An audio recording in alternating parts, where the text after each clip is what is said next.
ठीक है। अब पावर को यहाँ डिस्ट्रीब्यूट, सपोज दैट मान लो कि मैं अपना लाइव एग्जांपल लेता हूँ, मेरे विलेज का डेवलपमेंट कराना है, तो मेरे विलेज में मान लो सपोज दैट कोई ड्रेनेज सिस्टम खराब है, तो मैं कहाँ यहाँ जाऊँगा डायरेक्ट? नहीं, आप बिहार के पास और नीतीश कुमार को बोलोगे। मैं यहाँ जाऊँगा। अच्छा, एसोसिएशन। इससे भी नीचे पोस्ट है, मैं अपने नियरेस्ट किसके पास जाऊँगा?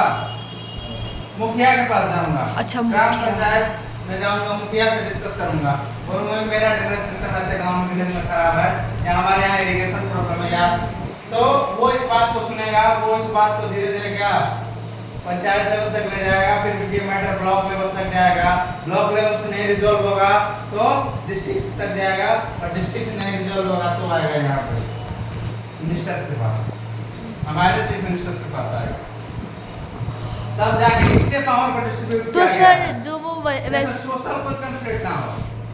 वेस्ट बंगाल में जो वो सीन हुआ था जिसमें पीएम को आना पड़ा था, तो मतलब उसकी जो चीफ मिनिस्टर थे उसने कुछ भी नहीं किया था, इसलिए पीएम को आना पड़ा था।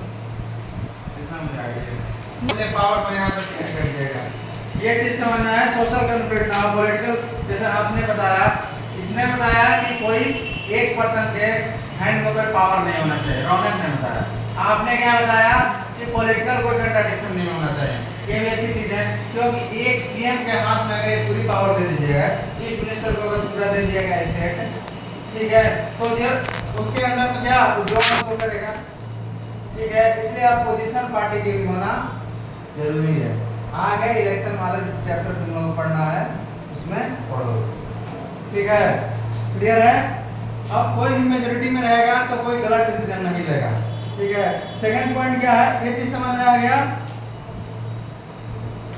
पावर शेयरिंग डेमोक्रेसी के लिए क्यों यूजफुल है, क्यों यूजफुल है कि स्पिरिट ऑफ डेमोक्रेसी, इसको डेमोक्रेसी की स्पिरिट कहा जाता है। क्यों कहा जाता है भाई स्पिरिट कहा जाता है डेमोक्रेसी को, स्पिरिट डेमोक्रेसी का स्पिरिट क्यों कहा जाता है पावर शेयरिंग को? क्योंकि सारे पावर को शेयर करके डिस्ट्रीब्यूट करके हर जगह वर्किंग क्राइटेरिया को क्या कर दिया गया है, डिस्ट्रीब्यूट कर दिया गया, जिससे कोई भी किसी भी बड़े से बड़े प्रॉब्लम को हैंडल करने में कोई हार्डल नहीं आती है, इजीली वे में सॉल्व हो जाता है, कोई बैड इम्पैक्ट नहीं पड़ता है। जैसे पीपल के वेलफेयर के बारे में डिस्कस करना है या कुछ भी करना है तो क्या होता है, इजीली वे में क्या होता है कि डिस्कस हो जाता है। जैसे एजिटेशन होता है ना, हंगामा होता है ना, जैसे बोलते हैं हमारी मांगे पूरी करो, प्रोटेस्ट होता है ना, जैसे फार्मर्स का हुआ था, फार्मर्स करते हैं ना, क्यों होता है? तो सर मतलब जब हरियाणा और पंजाब यहाँ पे उस पे आ गए थे रोडों पे, तो बिहार और यूपी के फार्मर्स ने भी किया था।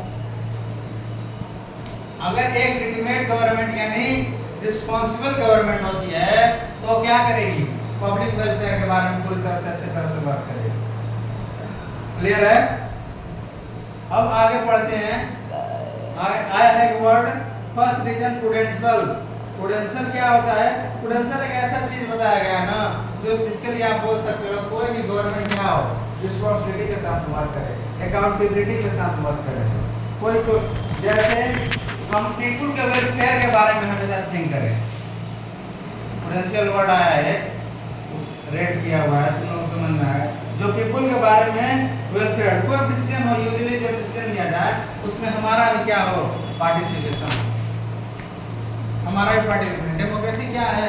We the people of India, हमारे प्रियंका में लिखा है we the people of India, हम इंडिया के लोग। ये सब क्या है? हमारा कॉन्स्टिट्यूशन किसके लिए है? हमारे लिए। तो सर अब आप बोल रहे हो हमारा कॉन्स्टिट्यूशन हमारे लिए, जो बाहर से लोग आते हैं वो भी तो फॉलो करते हैं कॉन्स्टिट्यूशन हमारा। हमारा कॉन्स्टिट्यूशन, तो हमारा कॉन्स्टिट्यूशन क्या, आवर कॉन्स्टिट्यूशन, यानी उसके लिए भी मेरे लिए भी है ना, सबके लिए भी ना। सर ऐसा नहीं हो सकता जैसे कोई बाहर से लोग आए तो उनको ऐसे, अगर वहाँ का यहाँ का सिटीजनशिप लेता है वो तो नहीं घूमने के लिए आया तो वो क्या मेहमान लेकर आया कुछ दिनों के लिए, हाँ, लेकिन वो आया है यहाँ पे तो उसको भी इंडिया के सारे कॉन्स्टिट्यूशन के अकॉर्डिंग रूल्स एंड रेगुलेशन को फॉलो करना है। सर ये ये- सारे ही कंट्री में है। हाँ, सारे कंट्री तो मतलब हम नॉर्थ कोरिया में फ़ोन नहीं चला सकते? हैं। कुछ नहीं, क्या नहीं कर सकते हैं? नॉर्थ कोरिया में फ़ोन नहीं चला सकते कौन बोला? क्योंकि वहाँ पे सिर्फ कुछ ह्यूज जो होते हैं ना बड़ी पोस्ट पे, उनको ही इंटरनेट प्रोवाइड होता है। अब पावर शेयरिंग के फॉर्म अलग अलग बना कर रखे हैं। कैसे कैसे पावर शेयरिंग किया जाता है, इसके अलग अलग डिस्ट्रीब्यूट करके फॉर्म रखे गए हैं। क्यों भाई, क्यों डिस्ट्रीब्यूट करके रखे गए हैं? जैसे आपने बोला था ना, वन पर्सन के हैंड में कोई ज़्यादा पावर नहीं दिया है। जैसे फ्रेंच रिवॉल्यूशन 9th क्लास में पढ़े थे हम लोग, सारा पावर किसके पास रहता था? किंग के पास। रशियन रिवॉल्यूशन में पढ़े थे हम लोग, इसी तरह से जर्मन वाला में पढ़े थे नेपोलियन के बारे में। जर्मन में नेपोलियन कहाँ से? फ्रांस में था नेपोलियन बोनापार्टी। नेपोलियन बोनापार्टी फ्रेंच में। हिटलर के बारे में जर्मन में पढ़े थे हम लोग। हिटलर के पास क्या था? ज़्यादा पावर था। तो क्यों ये सब क्यों हो रहा था? वन पर्सन के पावर में हैंड था, सारा चीज लेकर अपने अंडर में रखा था, इसकी वजह से कंट्रडिक्शन हो रहा था। जैसे सर आज हमारी मैम ने बताया जूइस को क्यों हेट किया जाता था, क्योंकि उनको लगता था कि जीसस क्राइस्ट को जूइस ने ही मारा है। लेकिन धीरे धीरे ये सोचा गया कि पावर शेयरिंग को कैसे किया जाए, फॉर्म कैसे बनाया जाए इसका।